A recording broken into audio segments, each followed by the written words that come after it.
Assalamualaikum warahmatullahi wabarakatuh. Waalaikumsalam warahmatullahi Waalaikumsalam wabarakatuh. warahmatullahi Warahmatullahi wabarakatuh. wabarakatuh. Sebelumnya kami mengucapkan terima kasih kepada Bapak Dr. Irfai Faturrahman MPD selaku dosen pengampu keterampilan bahasa Indonesia yang telah mempersilahkan kami untuk mempresentasikan hasil kerja kelompok kami.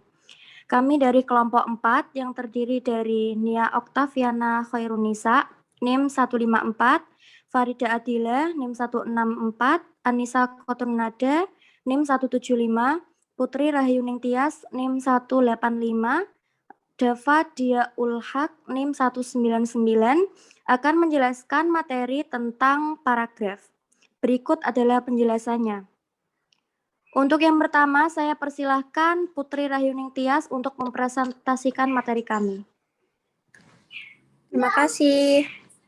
Pengertian paragraf. Paragraf adalah suatu bahasa yang mengandung suatu tema dan perkembangannya.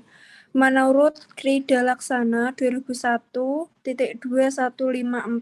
paragraf merupakan bagian wacana yang mengungkapkan pikiran atau hal tertentu yang lengkap, tetapi masih berkaitan dengan isi dari seluruh wacana, dan dapat terjadi dari satu kalimat atau sekelompok kalimat yang berkaitan. Sedangkan menurut Suparno 2007.23.16 mengemukakan paragraf adalah suatu bagian karangan yang digunakan untuk mengungkapkan sebuah gagasan dalam bentuk untaian kalimat. Tetapi dapat ditarik kesimpulan bahwa paragraf adalah suatu bahasa yang memiliki satu gagasan utama yang dinyatakan dalam kalimat topik, yang merupakan bagian dari wacana atau sebuah karangan. Next.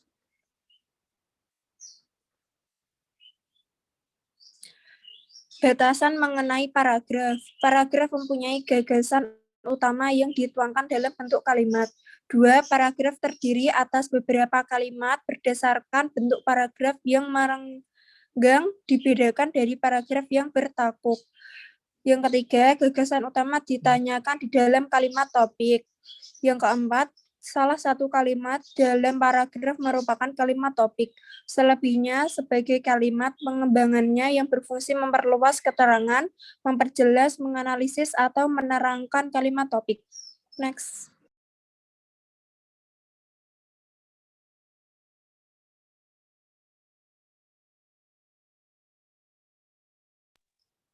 Persyaratan paragraf.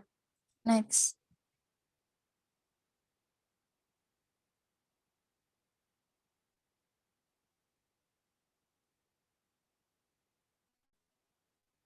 Next. 1. Kesatuan. Paragraf merupakan satu kesatuan atau keutuhan pikiran yang lebih luas daripada kalimat.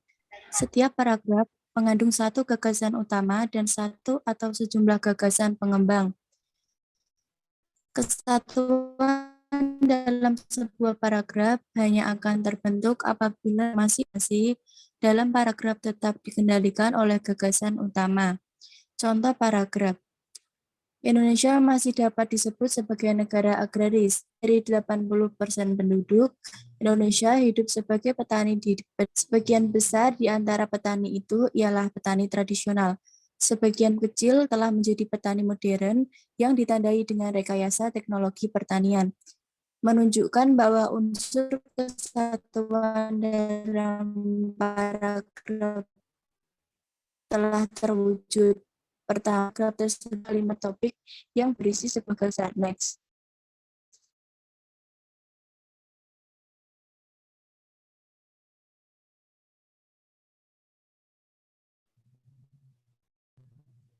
Next.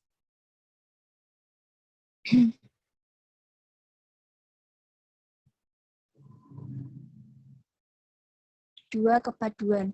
Kalimat-kalimat di dalam sebuah paragraf terpadu berkaitan satu dengan yang lain untuk mendukung gagasan utama. Contoh paragraf, suku ini adalah pelaut yang amat berani.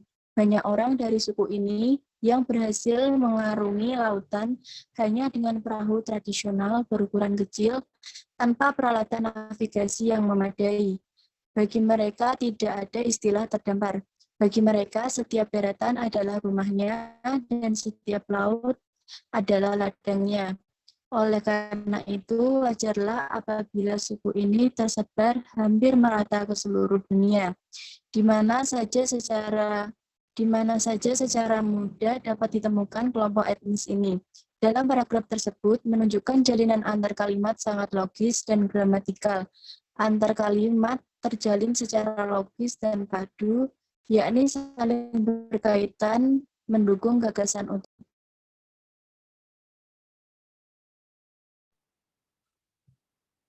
Tiga ketuntasan. Paragraf yang baik ialah paragraf yang tuntas. Artinya, di dalam paragraf telah tercakup semua yang diperlakukan untuk mendukung gagasan utama. Contoh paragraf. Salah satu cara mencegah penyebaran demam berdarah adalah memberantas tempat berkembang biak nyamuk demam berdarah. Seperti kita ketahui bersama, nyamuk demam berdarah biasanya berkembang biak di air yang menggenang. Oleh karena itu, benda-benda yang dapat menampung air harus ditutup rapat, dan selokan-selokan yang mampat harus dialirkan dengan demikian. Nyamuk-nyamuk itu tidak akan mempunyai sarang untuk berkembang biak. Paragraf tersebut menyajikan informasi secara lengkap atau tuntas kepada pembaca. 4. Keruntutan dalam paragraf adalah menyajikan informasi dalam paragraf secara urut, tidak melompat-lompat sehingga pembaca mudah mengikuti dalam jalan pikiran penulis. Contoh paragraf. Di tengah ruang pesta itu diletakkan bunga besar berwarna merah hati. Di sekitar bunga itulah para tamu berdiri mengobrol sambil minum anggur yang telah disiapkan oleh tuan rumah. Dari sudut ruangan belakang mengalun suara organ yang dimainkan oleh Ahmad Dhani. Di sampingnya berdiri Ariel Peter Pan melantunkan lagu Ada Apa Dengan Cinta. Sementara itu, Anang Pasha berpenampilan trendy berdiri di pintu masuk menyambut tamu-tamu yang masih berdatangan. Paragraf tersebut hanya merupakan salah satu cara penyajian informasi yang berdasarkan urutan dimensi ruang. Dalam hal paragraf yang berdasarkan dimensi ruang tersebut, cara penyajian informasinya dapat diurutkan dari apa yang terjadi di bagian depan, di bagian tengah, kemudian yang terjadi di bagian belakang. Kalimat topik dan kalimat pengembang. Kalimat topik adalah pokok persoalan atau permasalahan yang menjiwai seluruh karangan. Dalam paragraf yang baik, memiliki satu kalimat topik dan memiliki beberapa kalimat lain yang berfungsi mendukung, menjelaskan atau mengembangkan kalimat topik.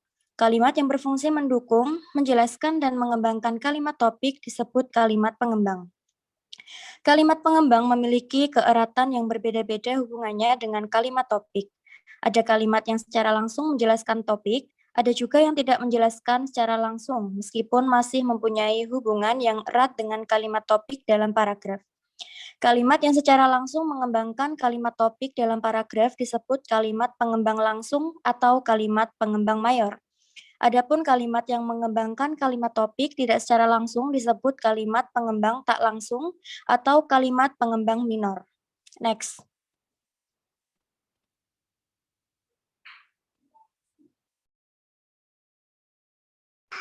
Struktur paragraf. Yang pertama, gagasan utama yang dijelaskan oleh banyak kalimat pengembang langsung tanpa kalimat pengembang tak langsung. Yang kedua, satu gagasan utama yang dijelaskan oleh satu kalimat pengembang langsung dan banyak kalimat pengembang tak langsung. Yang ketiga, satu gagasan utama yang dijelaskan oleh banyak kalimat pengembang langsung dan satu kalimat pengembang tak langsung. Yang keempat, satu gagasan utama dijelaskan oleh banyak kalimat pengembang langsung dan juga banyak kalimat pengembang tak langsung.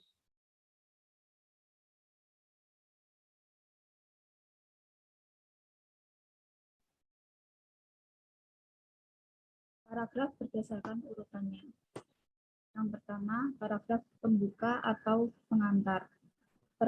Paragraf pembuka merupakan paragraf yang terletak pada awal karangan. Paragraf pembuka dimiliki fungsi mengantarkan pokok bahasan yang hendak disampaikan pada paragraf berikutnya, yaitu paragraf isi.